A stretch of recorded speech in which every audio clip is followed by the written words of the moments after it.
第三个部分呢，我们来结合这两套题的4、6题来为大家讲解一下4、6题的特点，还有这两套题应该如何作答。我们先来看一下 TPO2 的第4题。那么第4题呢，我们首先要阅读材料，然后听听力，然后再解析一下题目的要求，最后组织我们的答案进行作答。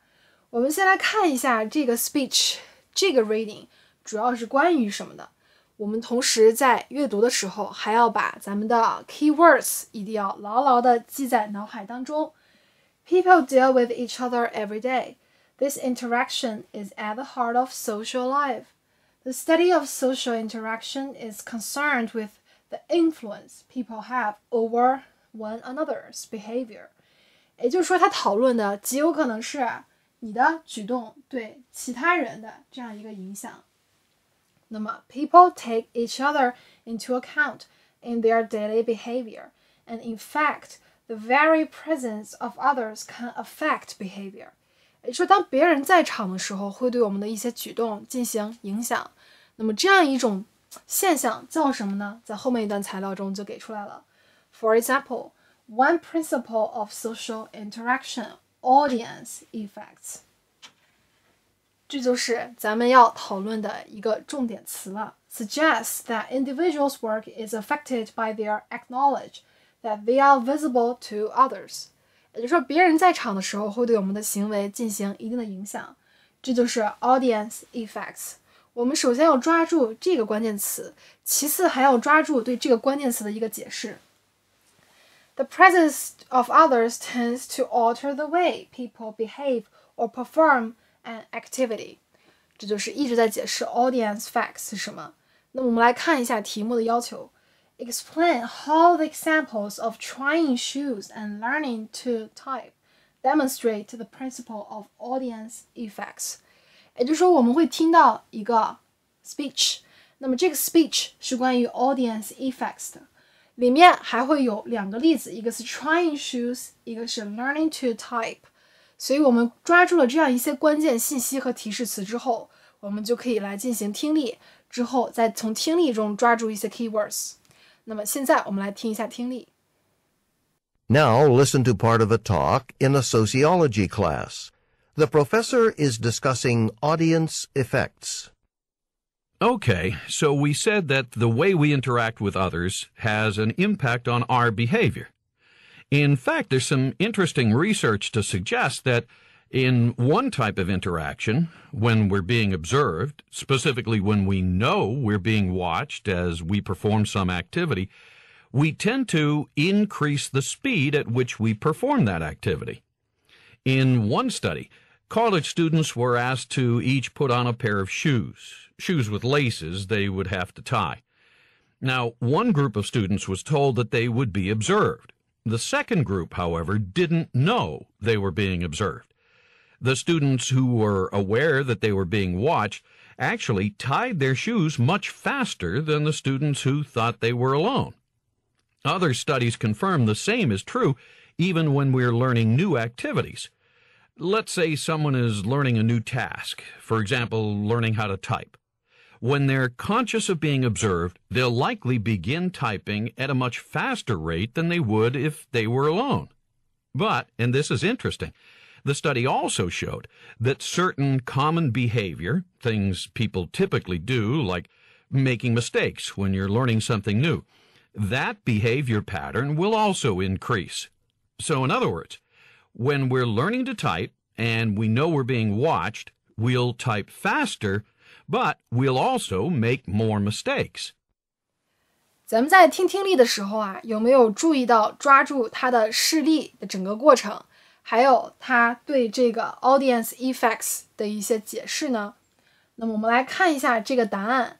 首先，我们是否就是应该解释一下 audience effect 是什么？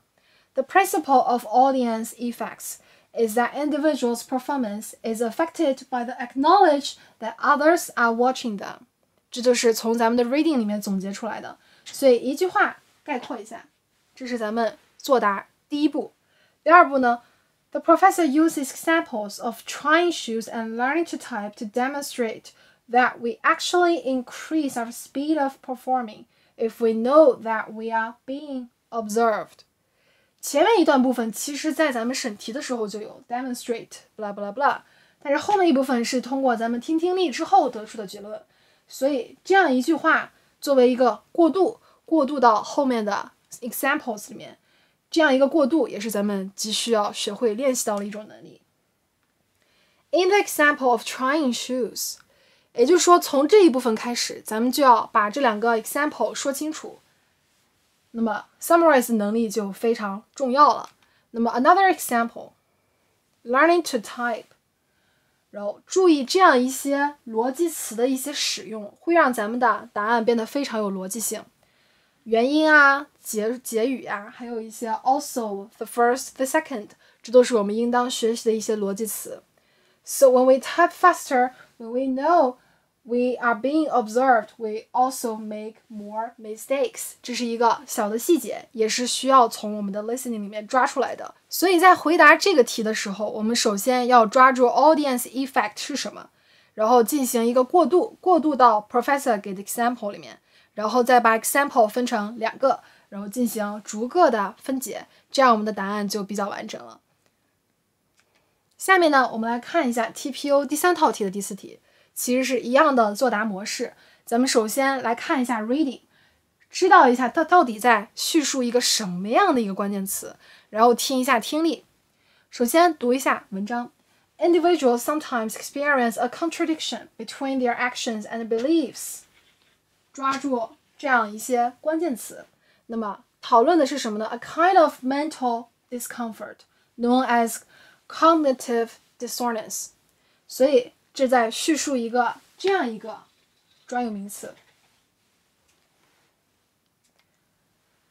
People experience cognitive dissonance often do not want to change the way they are acting, so they resolve the contradictory situation in another way. They change their interpretation of the situation in a way that minimizes the contradiction between what they are doing and what they believe should be doing. 也就是说，从这段中我们理解到，这样一个行为，人们在一个 what they plan to do and what they are actually doing 之间有一个 struggle， 这就是一个重点了。我们来看一下这题目的要求。Using the example discussed by the professor, explain what this is and how people often deal with it. 也就是说，我们首先要解释一下这是一个什么现象，其次呢，人们是如何对待的。那咱们先听一下听力，了解一下这个说话的主要内容。Now listen to part of a lecture about this topic in a sociology class. This is a true story from my own life. In my first year in high school, I was addicted to video games. I played them all the time, and I wasn't studying enough. I was failing chemistry. That was my hardest class. So this was a conflict for me because I wanted a good job when I grew up, and I knew that if you want a good career, you got to do well in school. But I just couldn't give up video games. I was completely torn. And my solution was to change my perspective.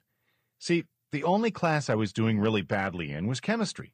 In the others, I was okay. So I asked myself if I wanted to be a chemist when I grew up. And the fact is, I didn't. I was pretty sure I wanted to be a sociologist. So I told myself my chemistry class didn't matter, because sociologists don't really need to know chemistry.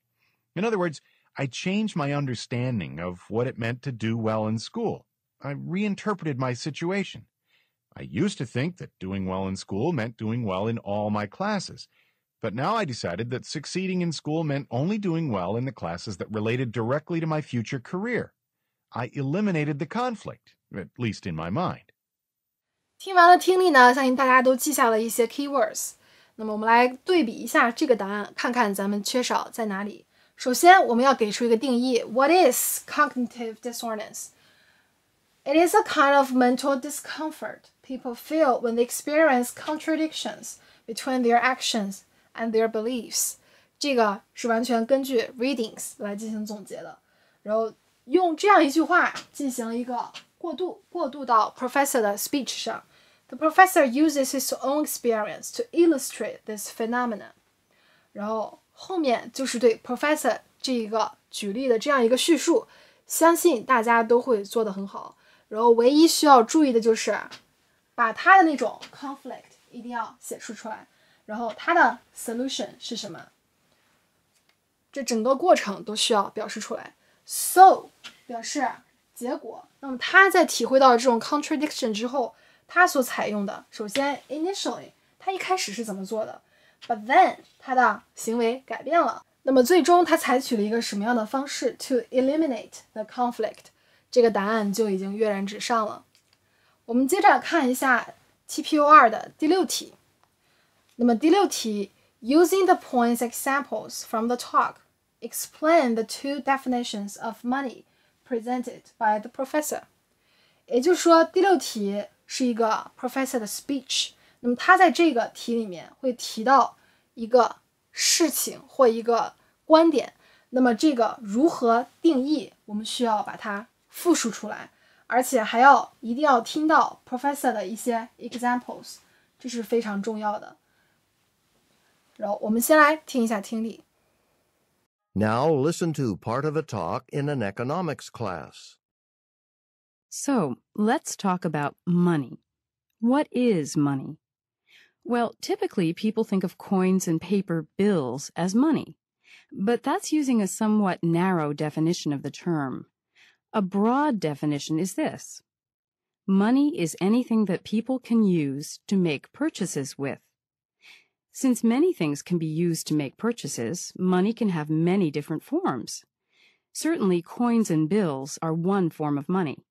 People exchange goods and services for coins or paper bills, and they use this money, these bills, to obtain other goods and services. For example, you might give a taxi driver $5 to purchase a ride in his taxi, and he in turn gives the $5 to a farmer to buy some vegetables. But as I said, coins and bills aren't the only form of money under this broad definition. Some societies make use of a barter system. Basically, in a barter system, people exchange goods and services directly for other goods and services. The taxi driver, for example, might give a ride to a farmer in exchange for some vegetables. Since the vegetables are used to pay for a service, by our broad definition, the vegetables are used in barter as a form of money. Now, as I mentioned, there's also a second, a narrower definition of money. In the United States, only coins and bills are legal tender, meaning that by law, a seller must accept them as payment. The taxi driver must accept coins or bills as payment for a taxi ride, okay? But in the U.S., the taxi driver is not required to accept vegetables in exchange for a ride. So a narrower definition of money might be whatever is legal tender in a society, whatever has to be accepted as payment. 听完了听力呢，相信大家都记录了一些笔记。那么有一些关键词是一定要落上的，比如说 definitions of money， 然后画2个树状，是吧？第一个是什么？第二个是什么？而且他举了一个什么样的例子，最好越具体越好，这就非常考察咱们的听和记的能力。The professor talks about 2 definitions of money， 这是一个句首 ，a broad one and a narrow one， 这是一个总结，对不对？ By the broad definition， 那么我们就开始进行叙述了。And for example， 这就把 professor speech 里面的例子举了出来。第二点呢，就是 money 的 narrow definition。那么说出这个 narrow definition 以后，我们进行了一定的陈述，并且举了一些例子，最后落脚到 so dollar in the form of coin and bill is money， 所以这个答案还是非常明确清楚的。首先给出了一个定义，然后其次呢，针对不同的方面进行了讲解和例子的举例，所以这个答案就非常明白了。我们来看一下第3套题的第6题。Using the examples from the talk, explain how persuasive strategies are used in advertising. 首先抓住一些关键词 persuasive strategies， 这是什么？我们一定要听明白，而且在 advertising 里面是怎样利用的，我们要把这个 how 一条一条的举出来。所以了解了题的内容之后，我们先听一下听力。Now listen to part of a lecture in a psychology class.The professor is discussing advertising strategies. In advertising, various strategies are used to persuade people to buy products. In order to sell more products, advertisers will often try to make us believe that a product will meet our needs or desires perfectly, even if it's not true. The strategies they use can be subtle, friendly forms of persuasion that are sometimes hard to recognize. In a lot of ads, repetition is a key strategy. Research shows that repeated exposure to a message, even something meaningless or untrue, is enough to make people accept it or see it in a positive light. You've all seen the car commercials on TV, like the one that refers to its roomy cars over and over again. You know which one I mean. This guy is driving around and he keeps stopping to pick up different people. He picks up 3 or 4 people, and each time the narrator says, "Plenty of room for friends, plenty of room for family, plenty of room for everybody." The same message is repeated several times in the course of the commercial. Now, the car actually looks kind of small. It's not a very big car at all, but you get the sense that it's pretty spacious. You'd think that the viewer would reach the logical conclusion that the slogan misrepresents the product. Instead, what usually happens is that when the statement "plenty of room" is repeated often enough, people are actually convinced it's true. Another strategy they use is to get a celebrity to advertise a product. It turns out that we're more likely to accept an advertising claim made by somebody famous, a person we admire and find appealing. We tend to think they're trustworthy. So you might have a car commercial that features a well-known race car driver. Now, it may not be a very fast car. It could even be an inexpensive vehicle with a low performance rating. But if a popular race car driver is shown driving it and saying, "I like my cars fast," then people will believe the car is impressive for its speed. 好了，听力做完了，相信大家都记下了一些 keywords。那么，首先 keywords 是不是这 two kinds of persuasive strategies in advertising 是有2种的，咱们一定要标出1、2，并且在叙述的基础上一定要记下来 Professor 举的一些具体例子，这样咱们在 summarize 的时候，通过这样一些 keywords 来提醒自己回忆咱们听力中的具体内容。The first strategy is repetition， 然后后面我们就进行一个举例。那么第2个方面呢，就是 using celebrities， 利用一个名人效应。那么同样我们进行了一个举例。其实这个答案呢，如果还可以更好一点的话，最好在最后加入一个总结。比如说 the first strategy is and the second is, so that would be all, right? 那么进行一个总结会让咱们的老师啊非常明确的听到你的答案，这样子就让咱们的答案非常的首尾呼应，逻辑清楚。同时建议大家用一些比较清楚明确的关键词，比如说 the first, the second， 这样提示老师抓住你的一些得分点、信息点。好了，这就是今天讲课的主要内容，我们下次再见。